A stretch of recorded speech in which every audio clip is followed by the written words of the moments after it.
Hello, everybody. Welcome to the Business of Property. It's Cheryl Leong from the Growth Hub, and we have today a very, very special friend and guest. We're going to be talking about unlocking the secret to successful lead generation marketing. That's what everyone wants. We want to get more clients, more business into our business, and this is going to be a webinar if you are looking to increase the number of leads and clients into your realm, right? So we all want that. And who do we have today? Anfernee Chansamooth is a very good friend of mine, but he's also a very experienced marketing consultant and is the Growth Hub's marketing strategist. He's a copywriter, a podcaster with over a decade of professional marketing experience. Anfernee is who I would say is a connector. He's an absolute connector, but he really understands the ability to come up with customized strategies for service-based businesses, and not just sort of marketing that we talk about marketing that sells, but marketing that builds trust and attracts leads and generates leads and is authentic. I think that's the main piece about what Anfernee does, is that it is authentic marketing.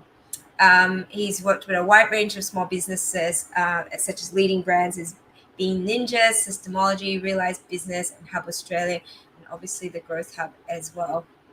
He has a really deep understanding of digital marketing principles and skill sets that range from content strategy, social media, obviously copywriting as well, and content creation, which is in a really systemized manner, not just sort of content creation just for the purpose of content creation.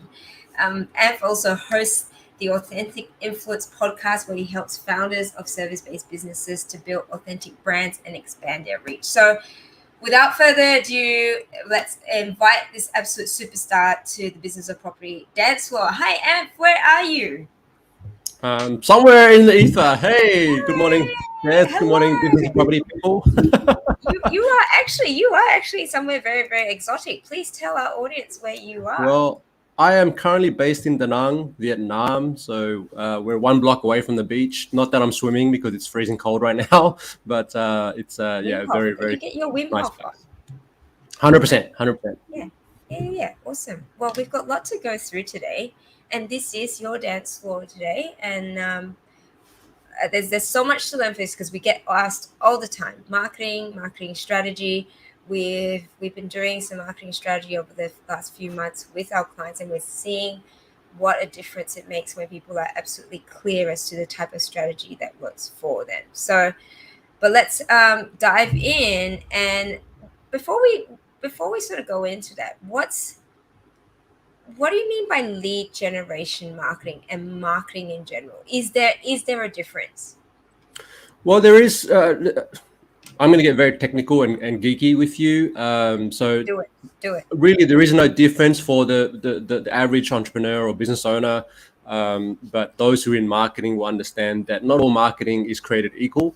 And there are some activities that are more for brand awareness. So if you were a Coca-Cola or a large-scale corporation, you'll see they allocate millions of dollars to activities that really aren't designed to generate leads and sales, right? It's more around like maintaining their number one position in the market, right? The reason why Coke is so well known across the globe is they've been marketing for over 50 years, right? And so the product, everyone knows what the product is. It's not like they're trying to convince everyone of what the product is.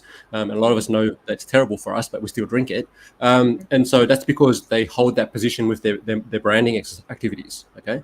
Now you have, for small business owners, where we're more challenged is, well, we need revenue. For us to grow our businesses and sustain our businesses and build our teams and do the good things. We need to actually do marketing that, provides us the ability and affords us to continue the business and to create the impact we're trying to create. Yeah, it's interesting you mentioned that, because on the way to the airport the other day, I saw this big sign, and it was yellow and gray, and you could just tell it was a CBA, it was a Commonwealth Bank ad, but there was nothing that said Commonwealth Bank. It was just their logo, and it was just this imagery with some writing on it, a very emotive sort of copy, and it really intrigued me, because I was like, I'm sure people aren't just sort of going, oh my goodness, it's an ad by Commonwealth Bank. I have to sign up with them, because everyone's got a bank account of some sort at the moment. So you're absolutely right, where it was mainly to be able to say, hi, Corn. Hi, Corn. How you going? Looking good, mate. He's got the red face too. We are live. Corn says like, hi, everybody. Proof that we're live. Let's prove that we are live. Absolutely. Then the dog will come in and everyone. So what it was like I said, it was all around brand awareness to be able to create this sense of credibility, like consistent sense of credibility and who they are in the Australian banking industry. Right. So it's but this is not where new business and small business has the ability, because first of all, we don't have those deep pockets like these enormous brands are. So this is where you've got to be really targeted and really strategic with the type of marketing that you're doing, and around messaging as well, which I know you're an absolute legend at. Alrighty, so let's dive in. I won't going to take up all your space anymore. Let's go. Now, just for those who have joined live, please just let us know in the comments where you are and just pop in and say hello. I like to interact to a live room. For those watching a replay, just type replay or something like that, so we know that that's what's going on and we can follow up with you. Now, I'm recovering from a cold, so if I start coughing and doing crazy things, I apologize in advance. I'm still at the back end. We can't give you mouth to mouth. Literally, sorry, Anfernee. So please try not to choke yourself. All right, let's go up. So let's bring up the slides. Shay, if you want to make that happen. Thanks, Shez. Okay, so we're talking about unlocking the secret to successful lead generation marketing.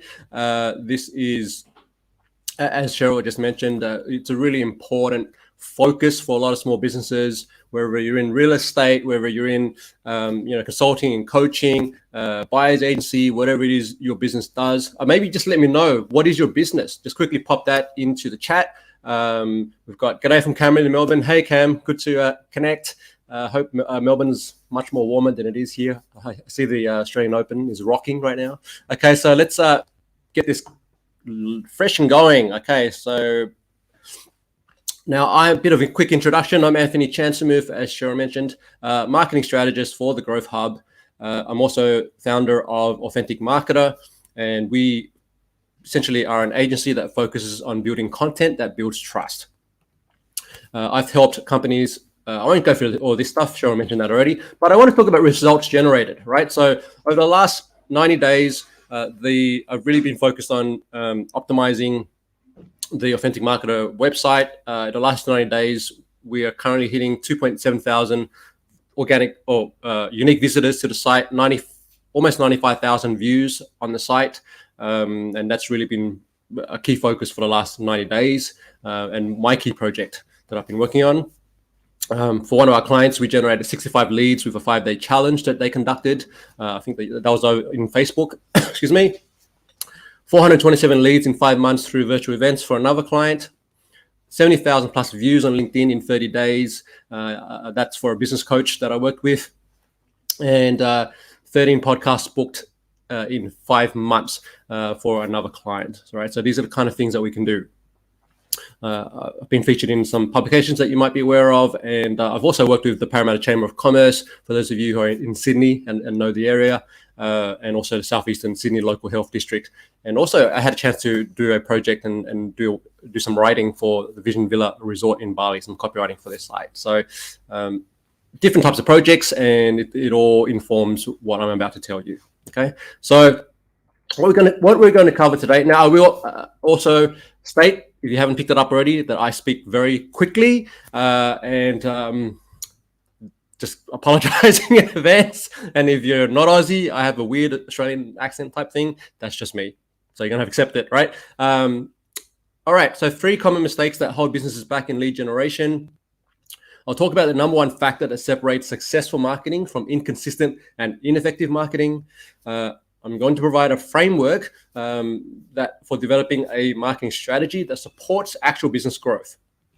And we'll also share how TGH, the Growth Hub, can support you in achieving marketing success in 2023. All right, so let's rock and roll. Okay, 3 mistakes with lead generation marketing. Okay, so the first is a very common one I see working with clients is poor positioning and unclear target audience. You know, you can see with the visual on the screen here, it's literally like driving in a car into a fog, right? And you're not clear in which direction you're headed. Okay, so if your marketing feels that way, you know, a lot of it comes down to you haven't clearly identified your positioning and who your target audience is, right? So if you're someone that's sitting there saying that, you know, we can help everybody, then that's a real problem, right? There's a saying that says if you're trying to help everyone, you're helping no one. Okay, so that's the first problem. The second challenge is doing too much at once. And as a small business owner, I get it, right? The tendency is to try and do social media and Google and excuse me, podcasts, and maybe I should do a YouTube channel, and maybe I should do some flyers in my local area, and maybe there's all these maybes, right? And you hear your buddy's doing this thing down the road, and so you want to jump on and do that too, you know, and then you're juggling all these balls in the air, and at some point they're going to drop. Okay, and most likely, more often than not, it's going to be you who's the person that's dropping. Okay, and we don't want that for you. And the third challenge, common challenge, excuse you're hearing beeping. It's just there's traffic going on outside my apartment. I apologize.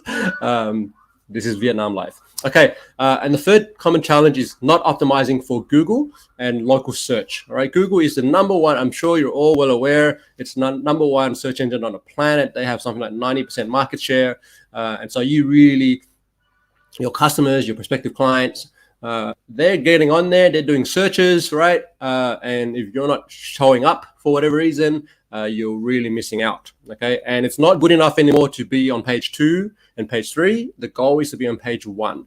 There's another statistic that came out last year, I think, from HubSpot survey or something, where they said something like 97% of searches end on page 1, and people never click beyond the first 5 results or something like that. So that's the goal. Okay, and it really is like you've got this, your business and what you do is like a hidden treasure chest that you've got, and you've got it hidden away. People don't know where it is. They can't find it, so they can't find the gold inside that's waiting for them, right? So that's your mission, is to try and get that in front of them. Okay, so let's quick question here. Which are you struggling with most? Is it A, poor positioning and unclear target audience, B, doing too much at once, or C, not optimizing for Google and local search? Just pop your answer in the chat. And this is, you know, as we're going through this is really helping you to clarify where you're at as well, which is very important, right? For us to get to where you want to go, we got to start with where you're at right now. All right, so A, B, or C, please go ahead and put that into the chat. Okay, so now let's assume that you don't address those 3 things. Okay, what does that look like 12 months from now, 24 months from now, and beyond? Okay, so here's what happens. Okay, so first of all, you end up attracting the wrong audiences, right? And that means you're increasing your marketing costs, your marketing spend, you have lower conversion rates, right? So you might get 1,000 people coming to you, but excuse me, maybe 1%, you know, is the right audience, right? That becomes expensive because you're not getting the right people, or you're wasting time on calls with the wrong people.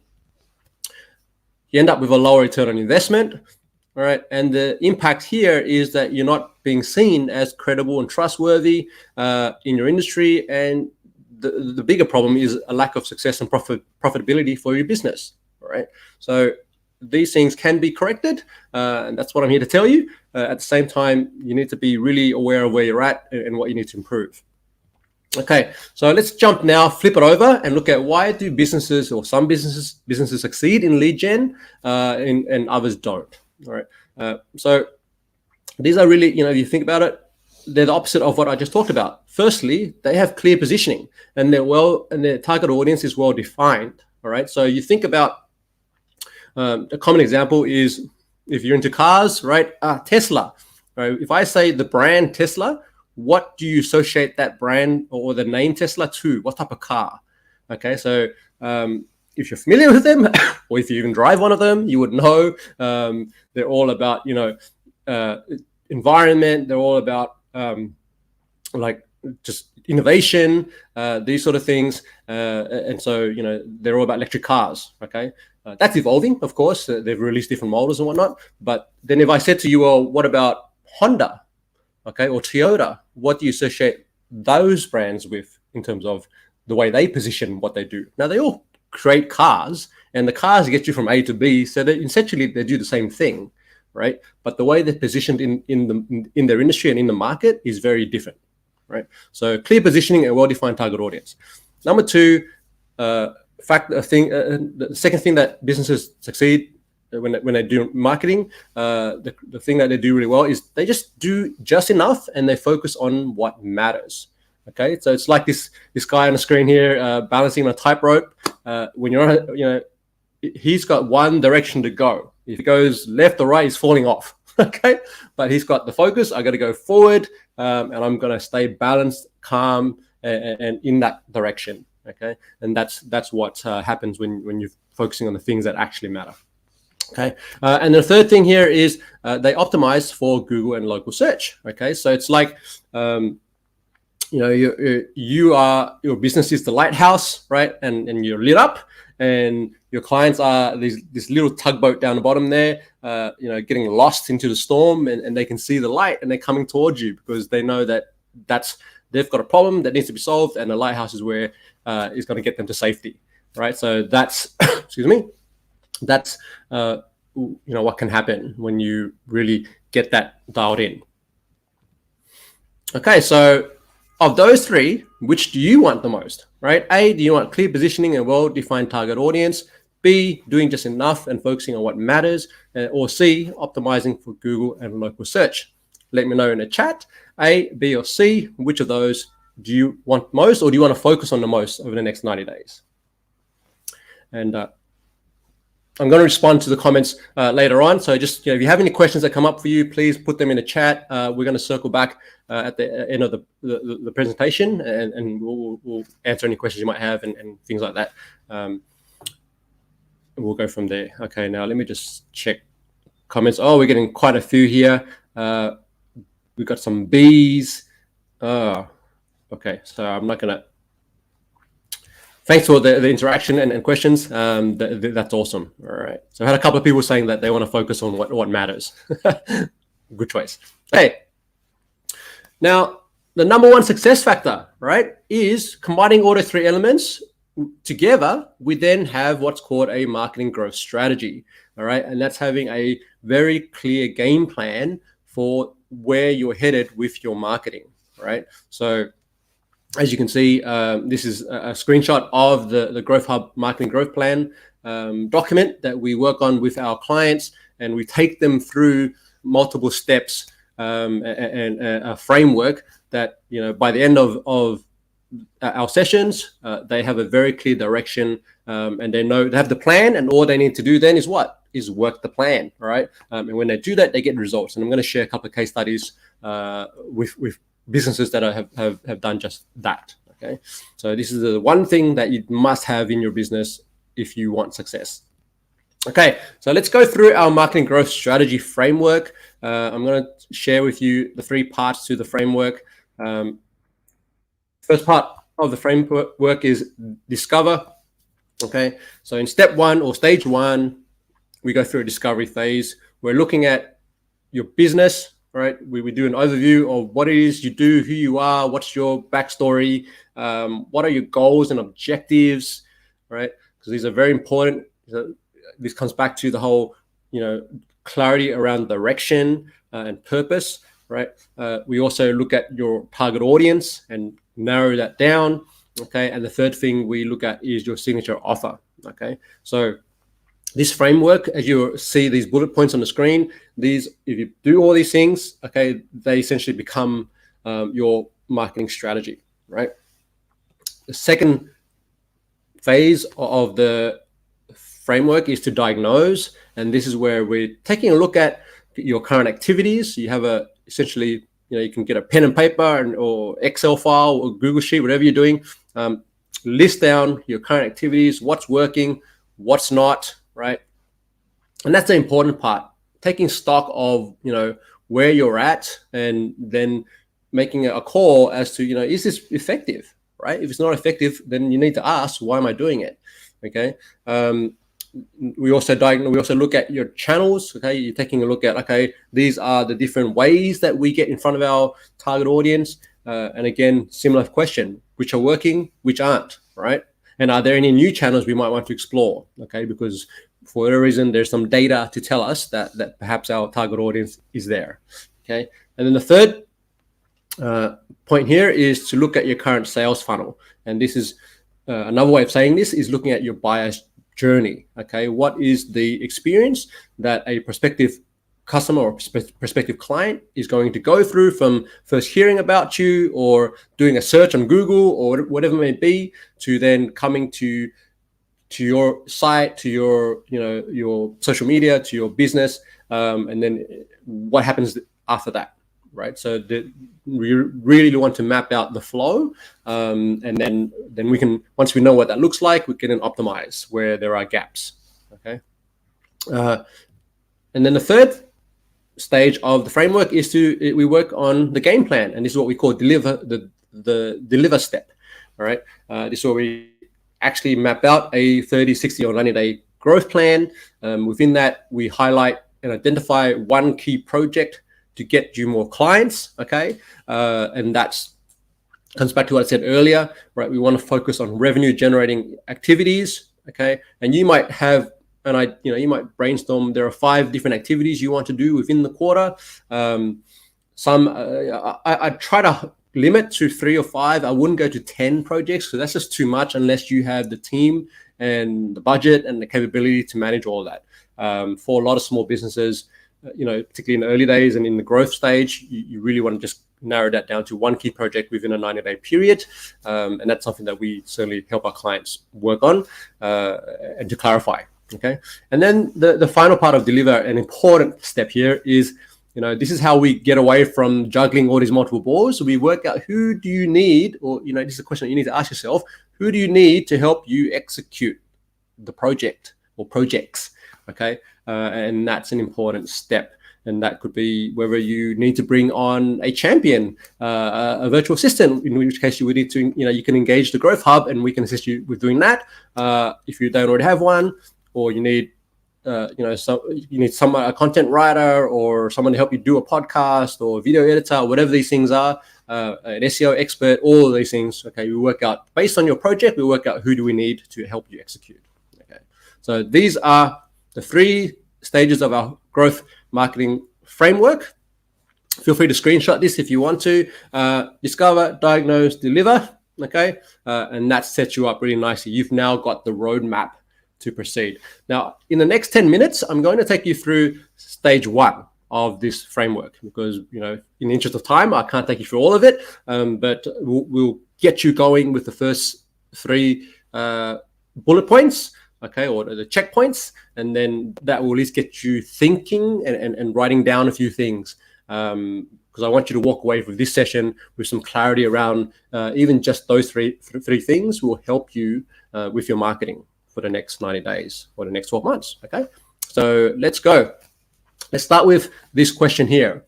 What are your top 3 marketing goals for the next 12 months, right?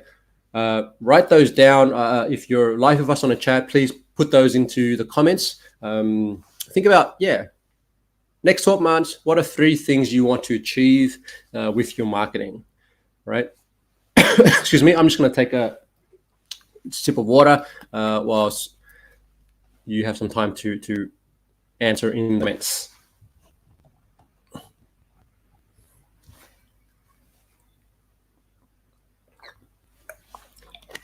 Thanks, Sam. A and B. So this is coming back to some answers to my previous question on what you want to get done.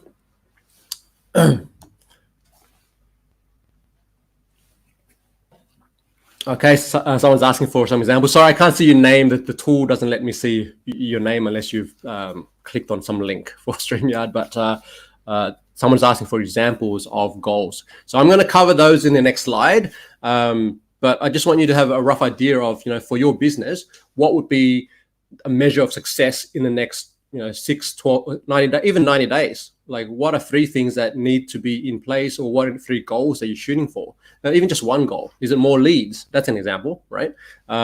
Is it that you want to set up your website if you don't have one? Is it that you want to hire someone to help you with your marketing? That could be a marketing goal, right? Okay, we've got Sam saying he wants to build a website. Someone saying they want to be known on LinkedIn as a commercial property expert and a safe set of hands. I like that.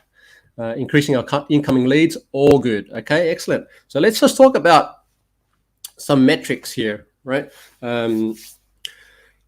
There are a ton of metrics, and if you've done any, if you've read anything online or you've spoken to consultants or whatever it may be, and we can get metriced out, right? So we can get buried in a lot of metrics, particularly if you're not so metrics driven. That can really kill your mood. But I'm just going to give you 5 key marketing metrics that I feel are super important to start tracking. And you may not do all of them right away. You may just pick one or two. But I'm going to show you these in what I feel are order of importance when it comes to your marketing metrics and what you should be tracking. Number 1, monthly and annual revenue. Okay, how much sales are we generating? Right? You might be wondering, well, Anth, that's not a marketing metric. That's actually a sales metric. And I would argue otherwise, because any marketing activity that you do needs to generate sales at the end of the day, right? Like, why are we doing it if we're not trying to bring in clients, if we're not trying to grow the business or whatever it may be, okay? So that's a key metric.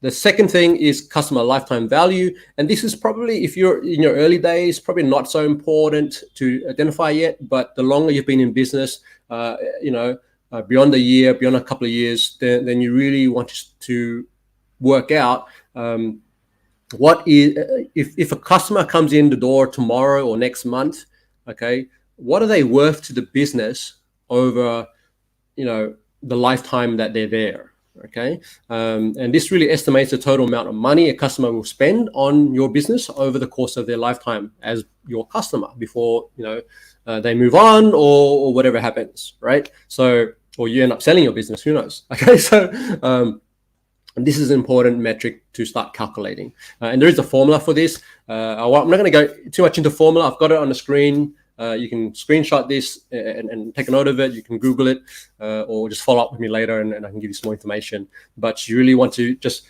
identify how much is your average sale price. You multiply that by the number of repeat purchases from that one customer, and then you divide it by your customer churn rate, which is the rate at which customers move on. And usually that's a percentage. But that's a calculation to work out. Okay. The third key marketing metric is customer acquisition cost. Okay. So we work out how much a customer is worth to the company or to your business. And then we work out, well, how much does it cost to acquire a new customer, right? And that's calculated by adding your total marketing and sales costs and then dividing that by the number of new customers acquired within a certain time period, right? So you may say last 12 months or the last 90 days. You can pull from your existing data, and then you can use that to calculate your acquisition cost for a customer. Related to this is your cost per lead. Okay, you may have heard some of these metrics before. Cost per lead is the cost of acquiring a new lead.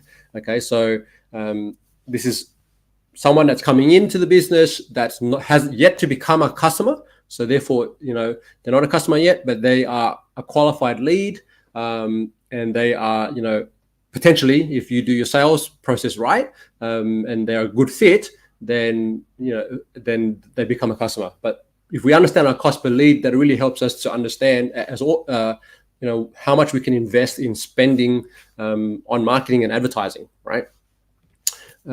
Here's the calculation. Cost per lead is the total cost of marketing of your marketing campaign divided by the number of leads generated by that campaign. All right. So this is related to, I mentioned the one project that you would do in 90 days. Okay. So that one project is a campaign. Okay. And so if we ran that campaign for say Q1 2023, we would then, at the end of the campaign, we would calculate how many leads actually came from that campaign. We can then work out our cost per lead. Okay. And you can look retrospectively back at other campaigns you've already done last year or in previous months, and you can calculate your cost per lead from there. Number 4 is your marketing return on investment. And this is, the big question I get all the time. Well, what's the ROI of social media? What's the ROI of putting blog posts up on my website? What's the ROI of doing Google My Business? Things like this, right? This is measuring return on investment on any marketing campaign, okay? And we calculate that by revenue generated from the marketing campaign, right? So how much revenue are we getting from the campaign divided by the cost of actually doing that campaign, right? And then that gives us a percentage, and we work out what our marketing return on investment are, right? So these are 5 key marketing metrics that you can begin tracking if you're not already doing that. Monthly and annual revenue, customer lifetime value, customer acquisition cost, cost per lead, marketing return on investment. Usually when I work with a business owner or their marketing manager or marketing director, we would then put these things into some kind of tool. We can even start off with a Google sheet, and then we track them on a monthly basis or on a quarterly basis, right? And then you can do an annual roll-up at the end. But this will also help you with the last question, okay? What are your goals? What are you going to focus on? And if you don't have the first one, right, how many sales am I going to be generating from my marketing, then you probably want to add that as a goal, okay? And then you might want to put a prediction as to what you need to generate. So that becomes the goal, okay? You're putting a value to that. I want to generate $50,000 over the next 90 days. $10,000, $20,000, depends where you are in your business. It might be $1 million in sales, okay? 5 key marketing metrics. Let's move on. Now we're going to move on to the next part of our framework here, and we're looking now at clarifying who your target audience is. Okay, so first question I'm going to ask you is, who is your target audience? All right, so have a crack at describing them in the chat, and yeah, I'd like to hear from you in your words. Right, this could be your elevator pitch. This could be we're having a drink, excuse me, at the next Growth Hub meetup somewhere. Maybe most likely it's going to be in Brisbane, right, Shez? And then we can say, like, who's your target audience? You might say to me, this is who I serve. Okay, that's what I want to know. So just have a go at putting that in the chat. I'm just going to look at some of the questions in the comments that have come through. Okay, more leads for existing business and new business. Fantastic. How do you calculate the marketing sales costs? We can come back to that later. Do you class or grade your leads? Cam, the answer is yes. It's worth having a lead scoring system. There's tools that do that for you. Excuse me, based on a number of interactions that a lead will have with your business and content that you put out there and things like that. At Growth Hub, we're using HubSpot, and so that's a tool that can help you do those sort of things. Okay, so we've got someone coming in with an answer here for who their target audience is. I'm a mortgage broker trying to be a property developer. Okay, this is more about the business. Burmese Australian all over Australia. Okay, I like that. Cool. All right. So who's your target audience? Throw that in the chat for me. Have a go at describing who it is you're trying to reach. Okay, question number 2 here to clarify your target audience is, why are you uniquely qualified to serve them? Right? How is your background or your history or your bio related to theirs? Okay. What makes you qualified? Okay. And I want you to think beyond simply that you're certified. Okay. If you, I don't know if we have any financial advisors on here, or accountants. If you're a CPA and you say that you're uniquely qualified to serve them because you have a CPA, well, guess what? Every single other accountant in Australia has a CPA because it's a regulated industry. It's required that you have that certification. So that doesn't make you unique. Okay. What I'm looking for here is, what's your special sauce, right? What's your, if you were the colonel at KFC, what's your, secret ingredients for your amazing hot and spicy chicken? Okay. That's what we're going for. The third question here to clarify target audience is, what evidence or results or social proof do you have to demonstrate credibility? Okay. You say that you can help a certain group of people or a certain type of business to deliver some kind of result. Okay. What evidence have you got to back that up? All right. So let me know in the chat. What do you got? Right. Do you have case studies? Do you have testimonials? Do you have customers going through some kind of program with you currently, and then by the end of that, you will have some case studies? Do you have media? Have you been in media publications? Have you been featured on Channel 10, on Koshi's Business Builders, whatever it may be? Let me know. Let us know in the comments. Okay, what evidence have you got to demonstrate credibility? Okay. Excuse me. More water time.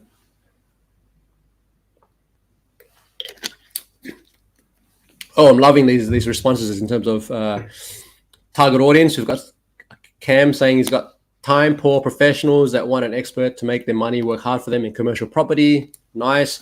Got someone else saying they've got what makes them qualified is same background, they speak the same language, do a lot of charity work for community. Love that. Okay, that needs to be featured, highlighted, in your marketing. Okay, you want to make that loud and clear. This is why, if you're this type of person or this type of company, this is why you would work with us, right? And why we can best support you.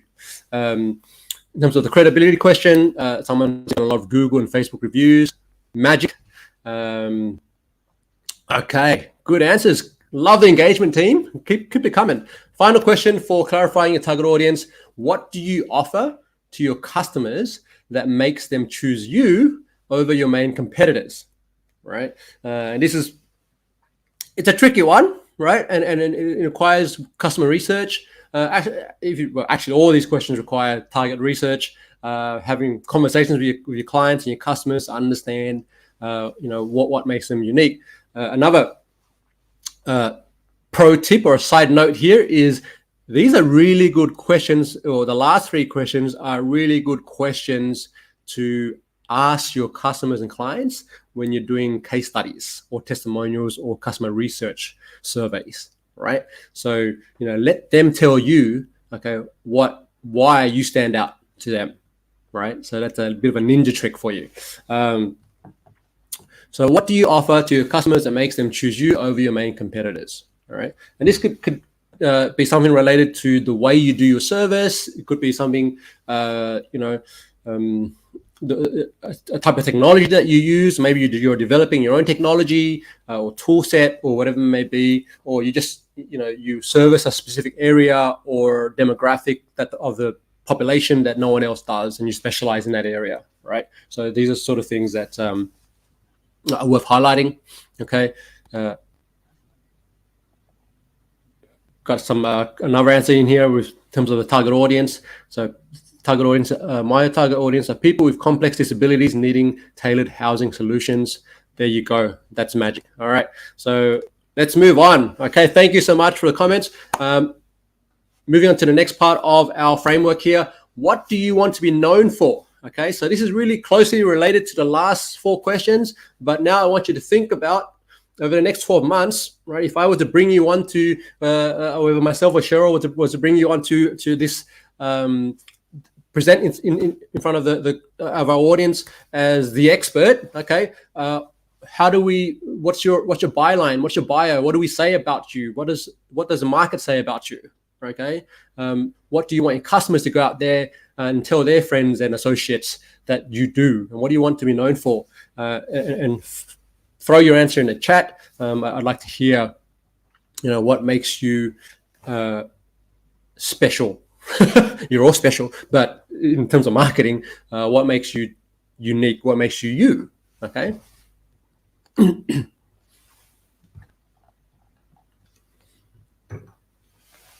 We've got someone saying they're delivering on what was promised and then some. Okay. Awesome. You provide answers. Someone else is saying that they provide answers to all their home buying questions. Okay, excellent. 20 plus. Okay, evidence. Someone's got evidence results social that they've got 20 plus years in disability prior to housing, combined community service with property. That's a lot of credibility. I would hope that along with that, you've got, a bunch of testimonials and case studies and examples of projects you've worked on. And even you talked about community services, some kind of measure of the impact that you've made, your company's made in that 20 plus years. Yeah. Oh, okay, Sam. So what we're trying to get to is, what's that? If you were to meet with a prospective client, right, and you're gonna have a coffee or a Zoom meeting, whatever it may be, and they say, "Well, what do you do, Sam?" Right? How would you answer that question? How would you answer, okay, the "what do you do" question, right? Or this is we call it an elevator pitch, or in the TGH framework, we call it our signature offer, right? We're talking about a combination of who you serve and how you serve them, right? The two of those things together, right? Here we go. Someone saying that they want to be known for being a disability advocate that is passionate about the transparency between bricks and mortar property and disability service delivery. There you go. Very, very bit wordy for me. Maybe if you can work out how you can sort of cut that down but I think you've got the crux of what you're saying. So yeah, Sam, take a look at that answer in the chat or in the comments there. That's a really good example of someone's statement as to what they want to be known for. Yeah. Okay, so let's move on to the next section. I'm going to recap. Here's what we've done already, and thank you for playing along. I hope those, just even going through that exercise of answering those questions, has helped you get some clarity around what your business is, who your audience is, and what your signature offer might be, right? So we've covered those things. Now we definitely go into this much more detailed when we're doing the strategy sessions with our clients, and we help you really unpack that and clarify that even further. Okay, and that's going to help you with your marketing messaging, right? So marketing is really finding the right message to match the right market, and combining those things together. Okay, that's when you get results.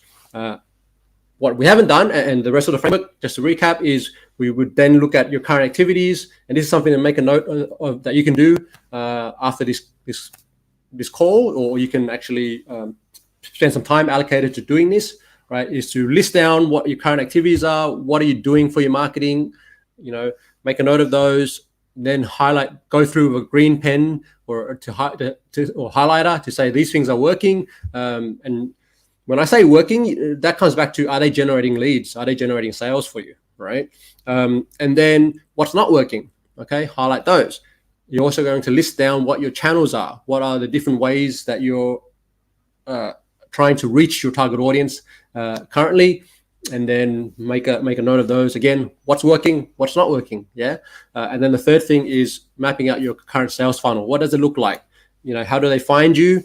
What happens when they how do they get onto your email list? How do they book a call? How do they do some research? How do they learn more about what you do, your history, your bio, where do they find your case studies and your testimonials, the social proof, right? What are all those steps, right? Okay, you can sit down and map those out, right? And then you move from, once you've done your discovery and your diagnosis, then you can look at your game plan, because all of that will unveil to you where there are specific gaps that you need to address, okay? And then you can or things that are working that you want to do more of, you can then plan what's your next 30, 60 or 90 days looks like. You could then identify one key project you're going to work on that is client focus on client acquisition and lead generation. And then from there, once you've got your project, then you can map out, well, who do I need to actually help me execute the project, right? And you might have that for multiple projects. Again, I would say try and limit to max 5 projects running simultaneously. I would even say 3 per quarter is a lot.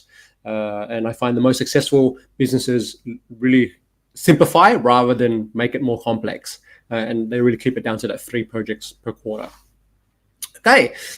Excuse me. So a quick case study here. How do I know all this stuff works? Because I've been there, I've done it. I worked with multiple clients here. And here's a client that I worked with called B Ninjas. They are an accounting firm that specialize in supporting 7- and 8-figure e-commerce businesses, so $1 million plus e-commerce businesses to scale. When they started the business, we're going back to 2014, 2015. They had some challenges around a lack of clarity and direction. their results were from their marketing was underwhelming, and they really didn't have a strong foundation to build content on. And so it was kind of like going blind. Remember that the car in the fog, right? So that's kind of what the feeling was like for the business owner. And so the solution was we created I helped them to create a documented content marketing strategy. So they kind of they went through the similar questions that we just went through and that framework. And then we looked at unique positioning. How do we position them in their industry to differentiate from the competitors? We optimized for SEO, for search engines. And then we also really focused on getting them in front of other people's audiences, and people and companies that were respected in their industry, and building these influencer relationships and partnerships through guest blogging and through podcasting. Okay, and that's a really smart way to grow your business when you don't have a large audience. Okay, excuse me. And the results. So within 4 months, we doubled the amount of organic search traffic coming to their website. They had a 39% increase in subscriber growth to their email list and then their weekly newsletter. And then that resulted in an average of 15 leads per month for the business, and that then led on to people taking up their services. And by the end of 2019, when we actually that business was awarded Xero Bookkeeping Partner of the Year for that year, which was a huge milestone for the company in its growth path. Okay, so that's all because they had a documented marketing strategy, right? So which path are you going to choose now that you know all these things? All right, are you going to choose path A, right? Which is having poor positioning, unclear target audience, doing too much, not optimizing for Google and local search, or are you going to choose path B, right? Which is having clear positioning, doing just enough, and focusing on what matters, and organizing for Google and local search. I just noticed I forgot to take the A, B, and C out of this slide, but that's all right. So path A or path B, let me know in the chat, in the comments there, which path are you choosing for your business? Okay, so here's what we've covered so far. I'm just conscious of time here. So we've gone through 3 common mistakes that hold businesses back in lead generation. We've talked about the number 1 factor that separates successful marketing from inconsistent and ineffective marketing. I've given you a framework for developing marketing strategy that supports your business growth. And now I'm going to share with you how TCH can support you in achieving success in 2023. Before we go there, let's quickly just check in with you. What was most valuable for you so far? If you can just let me know in the chat, what's your one key takeaway that's come from this session? What's really helped you? Maybe just an aha moment or something that's resonated with you from what I've shared up until now.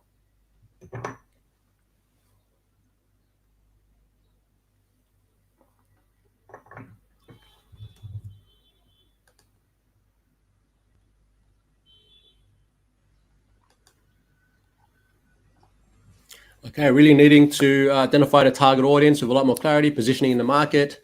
Fantastic. Yep, a couple of people saying they would rather go to path B, not path A. Well, that's the correct answer. Excellent. 5 marketing metrics. Cam found those valuable. Excellent. All right. Okay, so let me just share with you how we work with our clients with our marketing growth strategy and coaching packages. Essentially, if you're a business owner looking for help with your strategy, your execution on your growth this year, then this is really for you. So we conduct them in 2 sessions, right? The marketing growth strategy piece. We have a session 1. So these sessions are 1.5 hours each. And you're working with me. We go through that framework. We go through session 1, we go through discover and assess, and I should update this to say diagnose. We go through those steps with you. And then in session 2, we map out your 90-day game plan. Okay. So at the end of these sessions, you're going to get clear on who you want to be in the market, what your niche or specialty is, your signature offer, what channel or channels to target, your number 1 project you're going to work on in the next 90 days, and you come out with your 90-day game plan, documented, ready to implement.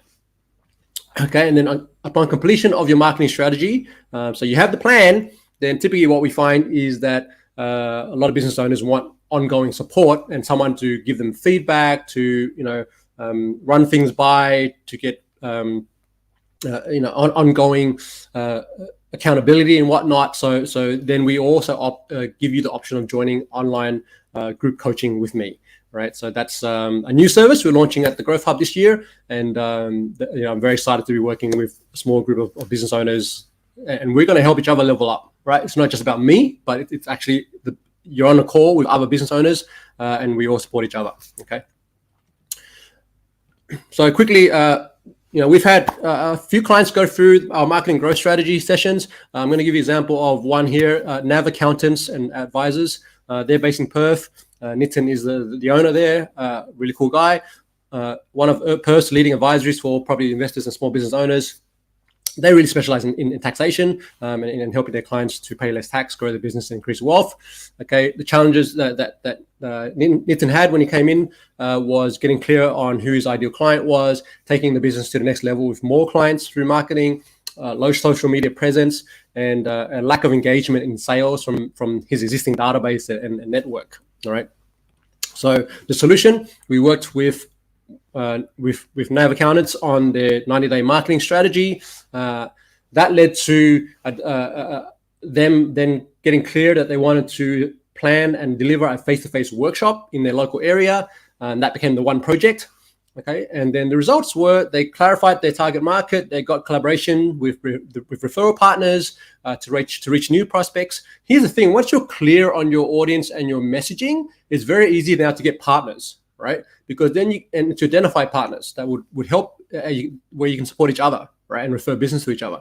And then they delivered a successful live event. I don't remember how many people were in the room, something like 50 or 100. I can't remember what exactly, but that generated leads and sales for the business. And I can tell you, I can't give you the numbers, but I know that went really, really well for them, and so much so that they're continuing to do these ongoing events, and now they're testing a series of webinars that they can host online. Okay, so once again, this all happened because they sat down and worked with us on developing their 90-day marketing strategy. Okay, so here's a bit more about the growth strategy and game plan sessions. You get 2 1.5-hour calls with me.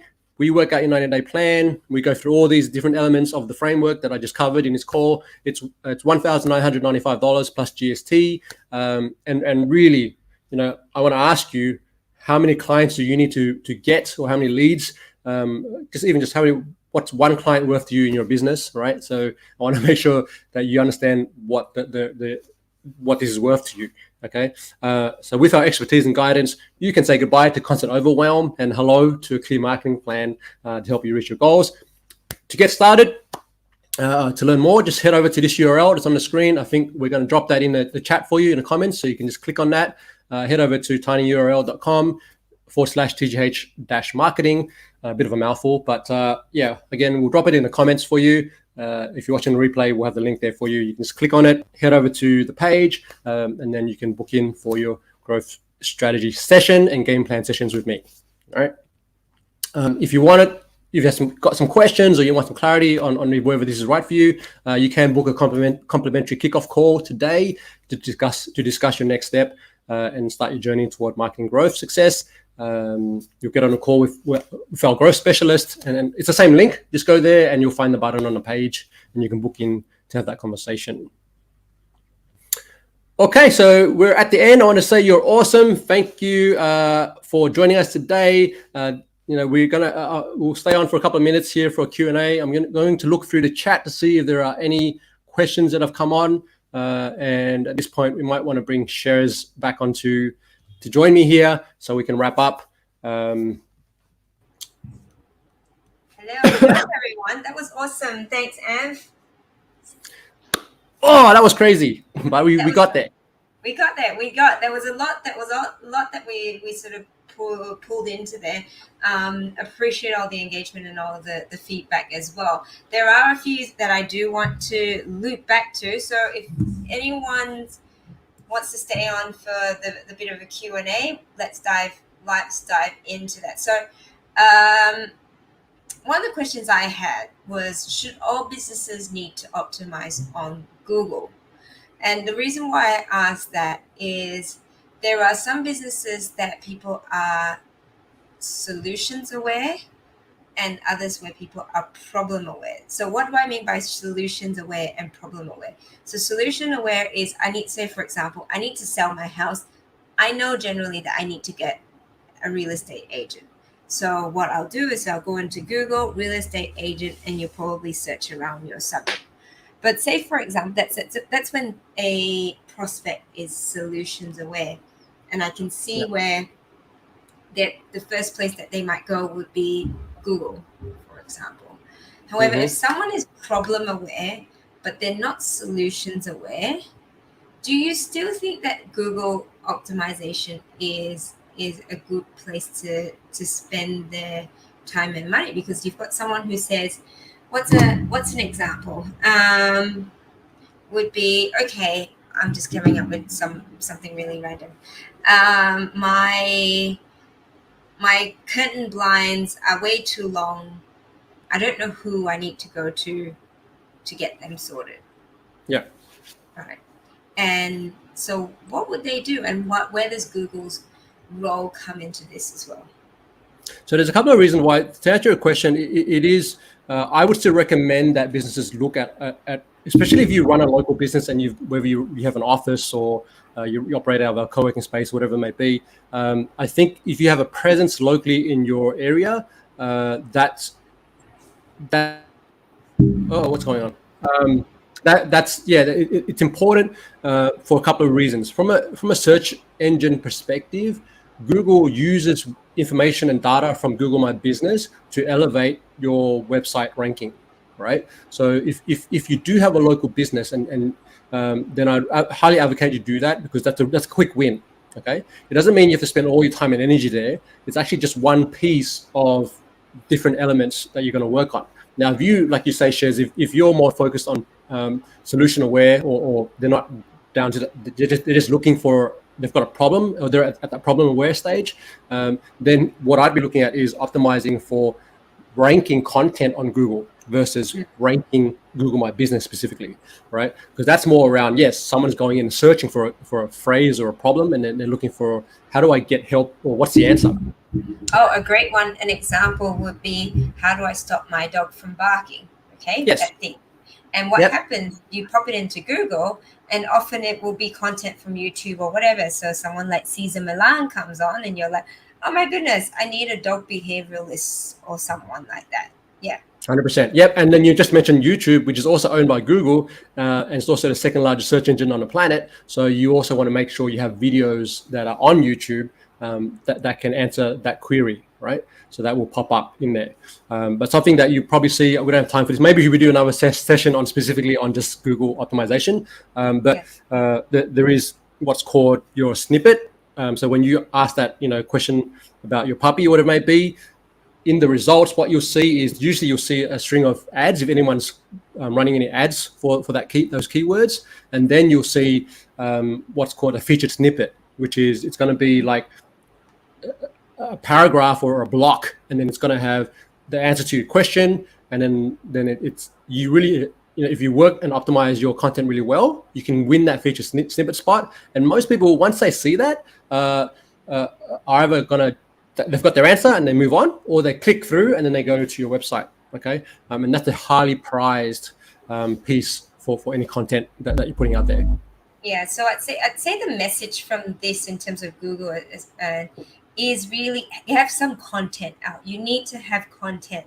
Content is king, queen, whichever, they, them, or royalty.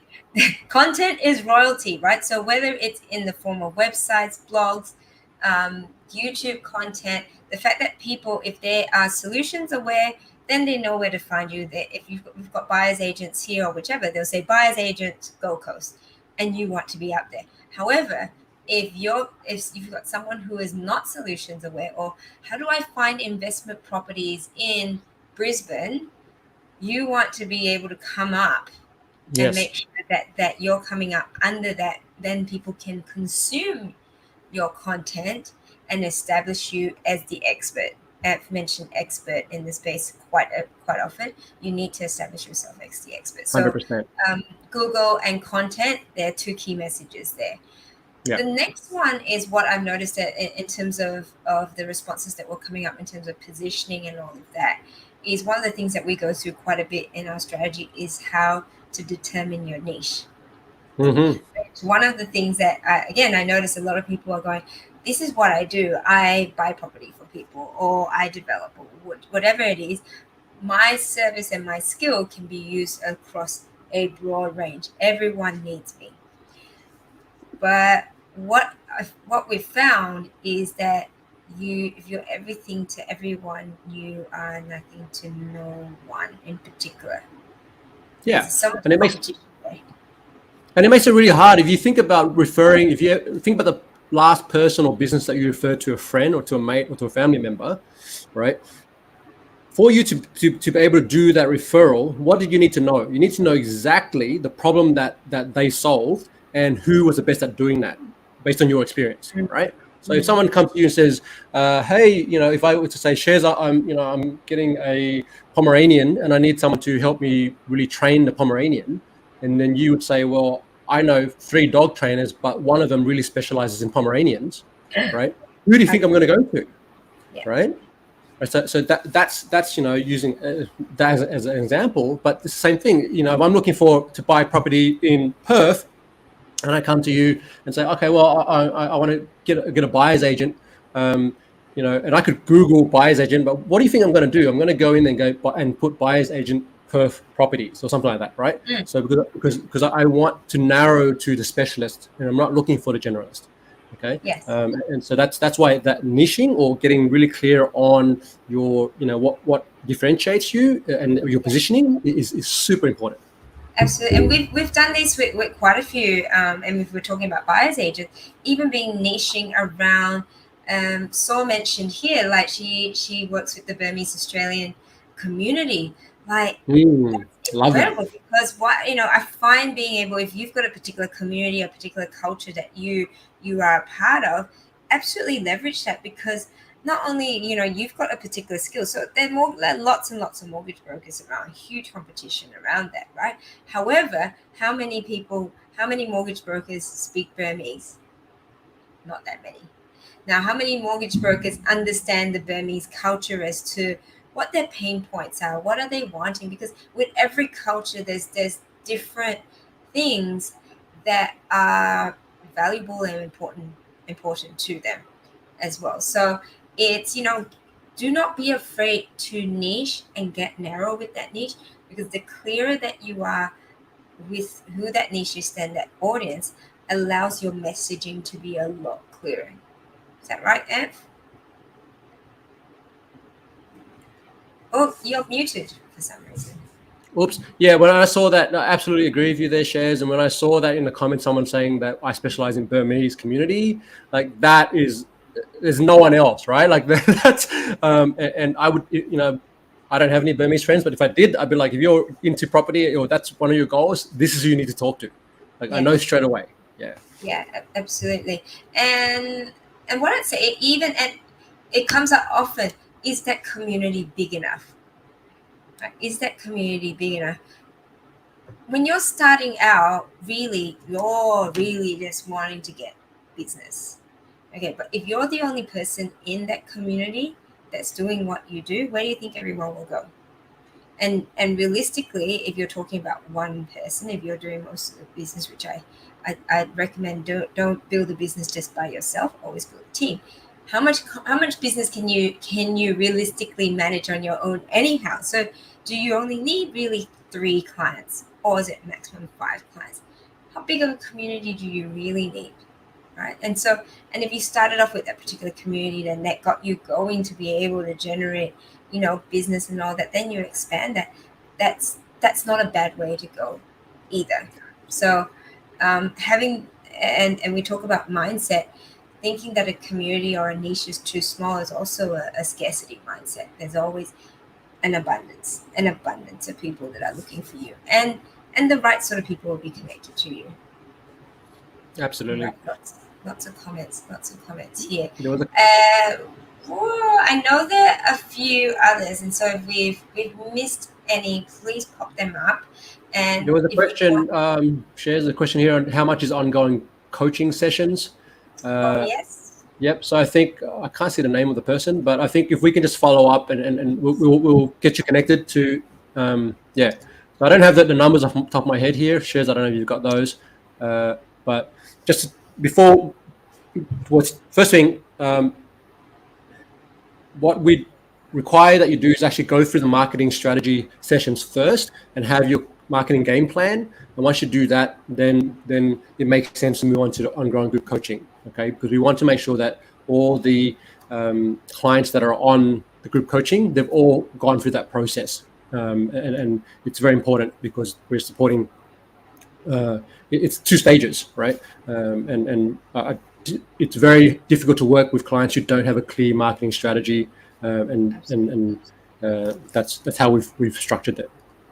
yeah, absolutely. So you got to go to this. If I recall, the coaching was about 400 and something a month, but Yeah, it's a per 12, month. That's right.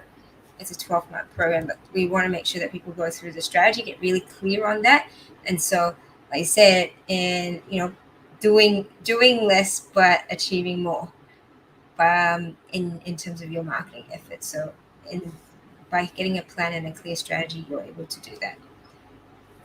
Awesome. Well, if anyone's watching the replay and have any questions for either Anne or myself, make sure you tag us, please, so that we know to respond to you. Thank you, everyone, for being here. I know you've got other things to do in your world at the moment, but all the best with your marketing.